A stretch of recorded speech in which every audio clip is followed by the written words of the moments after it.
প্যানের মধ্যে কয়েক টুকরো পাউরুটি দিয়ে তৈরি হবে মজাদার একটি নাস্তা। সকালবেলা কিছু করতে ইচ্ছে না করলে ঝটপট করে মাত্র 10 মিনিটে এই নাস্তাটি তৈরি করে নেওয়া যায়। নাস্তাটি খেয়ে বাসার সবাই একদম চমকে যাবে, এত বেশি টেস্টি হয়। ঝটপট করে তাহলে নাস্তা রেসিপিটি দেখে নেওয়া যাক। অবশ্যই বাসায় এইভাবে এই নাস্তাটি একবার হলেও ট্রাই করে দেখবেন। যেমন বেশি দুর্দান্ত খেতে, তৈরি করা তেমনই সহজ। তো প্রথমেই চুলার মধ্যে বসিয়ে নিয়েছি একটি প্যান। এর মধ্যে দিয়ে নিচ্ছি 2 টেবিল চামচ পরিমাণ রান্নার তেল।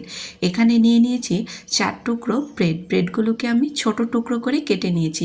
টুকরো করা ব্রেডগুলোকে পুরো প্যানের মধ্যে ছড়িয়ে দিতে হবে। তো দেখুন, একদম চেপে চেপে আমি পুরো প্যানের মধ্যে এই ব্রেডগুলোকে ছড়িয়ে নিয়েছি। আর এই নাস্তাটি তৈরি করার জন্য খুব বেশি সময়ের প্রয়োজন হয় না।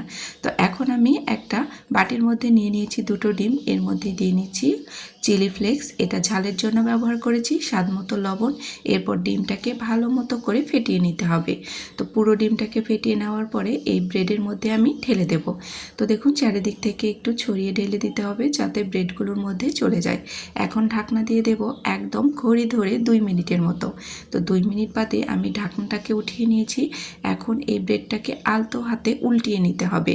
তো দেখুন, আমি খুব সহজে এটাকে উল্টিয়ে নিয়েছি। এরপর দিয়ে নিচ্ছি সস। এখানে আপনারা যে কোনো ধরনের সস ব্যবহার করতে পারেন। যত বেশি ডেকোরেশন করবেন খেতে ততই বেশি মজাদার হবে। এখন চারিদিক থেকে এই সসটাকেও ছড়িয়ে দিলাম। এরপর এর উপরে দিয়ে নিচ্ছি বেশ কিছুটা চিজ। যত দিবেন খেতে ততই বেশি মজা হবে।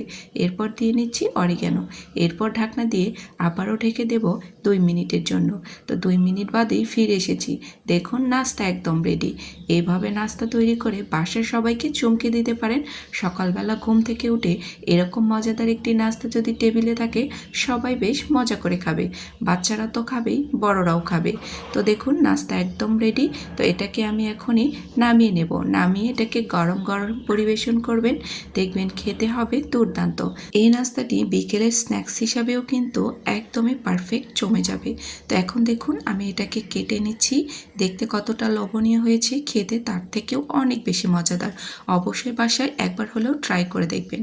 তো দেখুন কেমন চিজি হয়েছে, আর এটা অনেক বেশি টেস্টি হয়। অবশ্যই বাসায় একবার হলেও ট্রাই করে দেখবেন। আল্লাহ হাফেজ।